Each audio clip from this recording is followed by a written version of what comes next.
எந்த கிறுக்கு பையன், இந்த முட்டா பையன், இந்த கேன பையனாவது சம்பாதிக்க வேணான்னு சொல்றானா உனக்கு ஆன்மீகம் தெரியலன்னு அர்த்தம். புரிஞ்சுக்கோங்க நல்லா. தன்னை உணர்ந்து வாழ்பவனுக்கு பணம் தேவையில்லை, அதுக்கே தேவை, அன்றாட வாழ்க்கைகளுக்கு தேவை. நோக்கம் பெருசா இருக்குன்றப்ப பணம் தேவையா தேவையில்லையா? விரகர் இருவர் புகழ்ந்திடவே வேண்டும், விரல்கள் நிறைய மோதிரங்கள் வேண்டும், அற எதனில் பஞ்சேனும் பட்டேனும் வேண்டும், அவர் வித்தை நஞ்சேனும் வேம்பேனும் நன்றுன்றார் ஔவையார். அப்படின்னா என்ன? நல்லா பில்டப் பண்ணி இந்த உலகம் எல்லாம் உன்னை நம்பாதுன்றாங்க. நம்ப முடியுதா? ஆனா அந்த வித்தை எப்படிப்பட்ட வித்தையா நீ காட்டணும்? அந்த நடிப்பு ஒரு நடிப்பு சார்ந்த ஒரு பில்டப்பா இருக்கணும். நீ அதுல போய் சிக்கிக்க கூடாதுன்றாங்க ஔவையார். என்ன சொல்றாங்க? சிக்கிக்காத. இந்த உலகத்திற்கு பணம் என்பது அவசியம், ஆனால் பணம் மட்டும்தான் வாழ்க்கை என்று நினைத்து விடக் கூடாது. இதுதான் ரகசியம். புரிஞ்சுதா? பணம் இருந்தால்தான் எந்த ஒரு இடத்துக்கு போக முடியும், பணம் இருந்தால்தான் எந்த ஒரு இடத்துக்கு வர முடியும். ரமண மகரிஷி இருந்தாருன்னா அவர் கதை வேற. 13 வயசுலயே ஞானம் அடைஞ்சிட்டார். நம்ம இன்னும் 13,000 வருஷம் ஆனாலும் ஒன்றும் ஆக மாட்டேங்குது. Yes or no? இப்போ ரமண மகரிஷி ஞான நிலையில உட்கார்ந்தாருன்னா சோறு போடுறதுக்கு அத்தனை பேர் இருக்காங்க. உங்களுக்கு யார் இருக்கா? அப்படி இருக்காங்கன்னா அப்படி உட்கார்ந்துக்குங்க. நீங்க அப்படி உட்கார முடியுமா? பொண்டாட்டி புருஷன் உங்களுக்கு எப்ப மரியாதை? உழைச்சு கொண்டு வந்து சம்பாரிச்சு போட்டீங்கன்னா தான் பொண்டாட்டி புருஷன்ற மரியாதை. இல்லைன்னா அந்த மரியாதை இருக்குமா? நீங்க சொல்லுங்க, ஹானஸ்டா சொல்லுங்க. உங்க புருஷன் சம்பாதிக்கல, மதிப்பீங்களா? நீங்க நடிக்காதீங்க, பொய் சொல்லாம சொல்லுங்க. அப்புறம் உங்கள் புருஷனுக்குலாம் லெட்டர் போடுவோம். ஒவ்வொருத்தர் அட்ரஸும் வாங்கி வச்சுருங்க, நாளையிலேருந்து வேலைக்கு போகாதீங்க, உங்கள் பொண்டாட்டி பார்த்துக்கிறேன்ட்டாங்க, லெட்டர் போடுவோம். கரெக்டாக சொல்லுங்கள். சம்பாதிக்கலன்னா உங்கள் பொண்டாட்டியோ புருஷனுக்கோ உங்கள் மேலே மதிப்பு இருக்குமா இருக்காதா? அப்போ பணம் அவசியமா இல்லையா? ஆனால் பணம் மட்டுமே அவசியமா? பணத்துடன் சேர்ந்த குணமும் அவசியம். இப்போ பணம் சம்பாதிக்கிறதுக்கு ரூட்டு தெரிஞ்சிருச்சு உங்களுக்கு, குணம் சம்பாதிக்கிறதுக்கு ரூட்டு தெரியல. இப்போ பணத்தை பூரா குணமாக கன்வெர்ட் பண்ணுங்கன்ற. பணமும் அருள் தானுங்க, எல்லாமே எனர்ஜி தானுங்க. பண ரூபத்தில் இருக்கிறது எனர்ஜி தான், சாப்பாடு ரூபத்தில் இருக்கிறது எனர்ஜி தான், பொண்ணு ரூபத்தில் இருக்கிறது எனர்ஜி தான், ஆம்பளை ரூபத்தில் இருக்கிறது எனர்ஜி தான், நாய் ரூபத்தில் இருக்கிறது எனர்ஜி தான். எல்லாமே எனர்ஜி தானே. அப்போ எல்லாமே அருள் தானே. பணம் எப்படி பிசாசா மாறுச்சு நீங்க சொல்லுங்க இப்போ? அப்போ பணம் பிசாசா இல்ல பணத்தை எந்த தேவைக்காக நீங்கள் பயன்படுத்துகின்றீர்கள் என்ற அந்த குணம் பிசாசா? அப்ப குணத்தை தானே சரி பண்ணணும். பணத்துல பிரச்சனை இல்லை. பணம் எதுல இருக்கு? இப்ப பிரச்சனை எதுல இருக்கு? அந்த பணத்தை வச்சு ஆளை போட்டு தள்ளுறதுக்கு கூலி படைக்கும் பணம் கொடுக்கலாம், மீனை வெட்டி மீன் வாங்குறதுக்கு பணம் கொடுக்கலாம், கோவில் டொனேஷனாகவும் கொடுக்கலாம், அன்னதானத்துக்கும் கொடுக்கலாம், கல்யாண செலவுக்கும் கொடுக்கலாம், தூக்கி போட்டு எரிக்கலாம், கொளுத்தலாம், என்ன வேணா பண்ணலாம். இப்ப சொல்லுங்க, பணம் பிரச்சனையா? பணத்தை நீங்க எதுக்கு பயன்படுத்துறீங்கன்ற அந்த தேவை பிரச்சனையா? நல்லா சம்பாதிங்க, நிறைய சம்பாதிங்க, தப்பே கிடையாது. ஆனா சம்பாதிக்கிறதே பொழப்பா வச்சுக்காதீங்க. கிளியர்? ஒரு கட்டத்துக்கு மேல நீங்க என்ன பண்ணணும்னா பணம் மூலியமா பணம் சம்பாதிக்க ஆரம்பிச்சிடணும். உங்களுக்கு டெக்னிக் சொல்லி கொடுத்துறேன். ஒரு கட்டம் வரைக்கும் நீங்க உழைக்கணும். ஒரு கட்டத்துக்கு மேல என்ன பண்ணணும்னா கொஞ்சம் ஸ்மார்ட்டா யோசிங்க. நிறைய ஃபினான்ஷியல் பிளானர்ஸ் இருக்காங்க, கேளுங்க. ஒரு எக்ஸாம்பிளுக்கு எவ்வளவு வச்சிருக்கீங்க? 10 lakhs.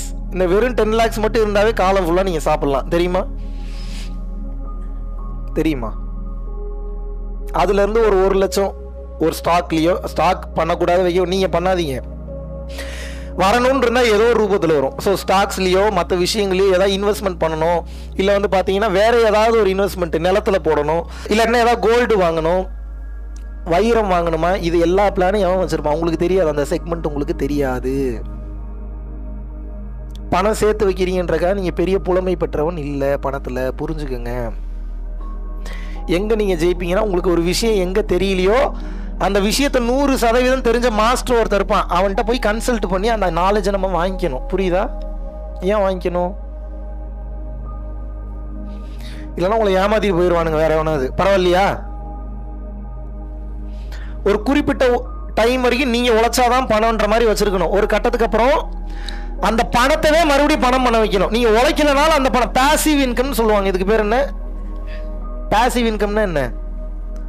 நீங்கள் சம்பாதித்த பணம் மேலும் பணத்தை சம்பாதிக்கும். இந்த ஐடியா யாரு கொடுப்பாங்க?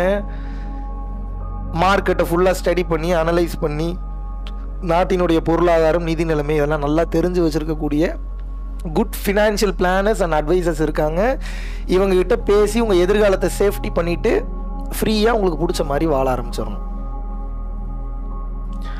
நீங்க சம்பாதிச்சாலும் சம்பாதிக்கலாட்டி மாசம் 10 லட்ச ரூபா உங்க அக்கௌண்ட்ல கிரெடிட் ஆகணும். ஏன்னா நீ போற உலகம் அதுக்கப்புறம் அப்படித்தான் இருக்கும். இந்த 10 lakhs ஒரு எஃப்டிலையோ இல்லை ரெக்கரிங் டெபாசிட்லையோ இல்லை வேற ஏதாவது ஸ்டாக்ஸாவோ இல்லை நிலமாவோ இல்லை ஏதோ ஒரு மூலியமா ஒரு பிஸ்னஸ்ல வருமானமாவோ வர ஆரம்பிச்சிருச்சுன்னா யூ ஒன், நீ ஜெயிச்சிட்டீங்கன்னு அர்த்தம். ஆன்மீகத்தில் முக்கால்வாசி நபர்கள் தோற்று போவதற்கு உண்டான மாபெரும் காரணமே என்ன அப்படின்னா, கடைசி வரைக்கும் உங்க தேவைக்கு நீங்க தான் ஓடிட்டு இருக்கீங்க. இல்லைன்னா உங்க தேவைக்காக உங்க புருஷனோ பொண்டாட்டியோ ஓடுறாங்க. உங்களுக்காக யார் ஓடணும்? யாருங்க ஓடணும்? அவ்வளவுதான் மேட்ரு. பணத்தை சம்பாதிக்க வச்சிருங்க, உங்களுக்கு வேலை இல்லை. எப்போ நீங்களே சம்பாரிச்சிட்டு இருக்கீங்களோ ஏகப்பட்ட வேலை இருக்குது. இது கிளியரா இருக்கா? அதனால பல பேர் இதுக்கு முன்னாடி நம்ம பரம்பொருள் யோகம் பயிற்சி தினமும் நீங்க பண்ணீங்கன்னாவே எந்த ஒரு எக்ஸ்டர்னல் பொருளும் நீங்கள் வாங்க வேண்டிய அவசியம் இல்லை. ஆனால் அதை பண்ணுவீங்களா? அதான் கேள்வி.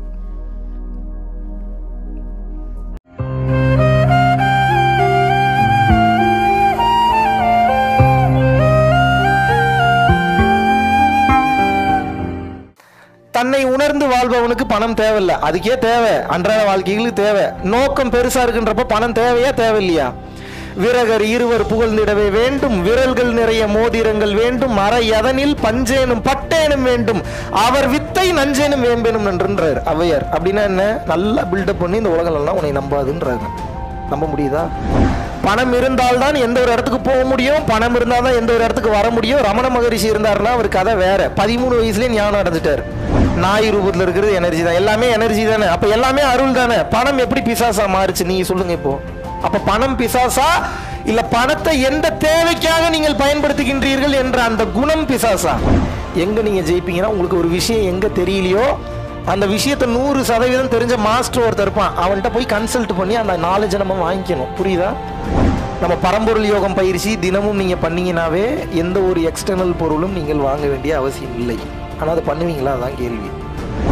12 வருஷமா முடிக்க முடியாத கேஸ் 12 நாள்ல முடிஞ்சிருக்கு. பல பேருக்கு அட்டமா சித்துக்கள் கைவரப்பட்டிருக்கு. என்ன கைவரப்பட்டிருக்கு? அட்டமா சித்துனா என்ன?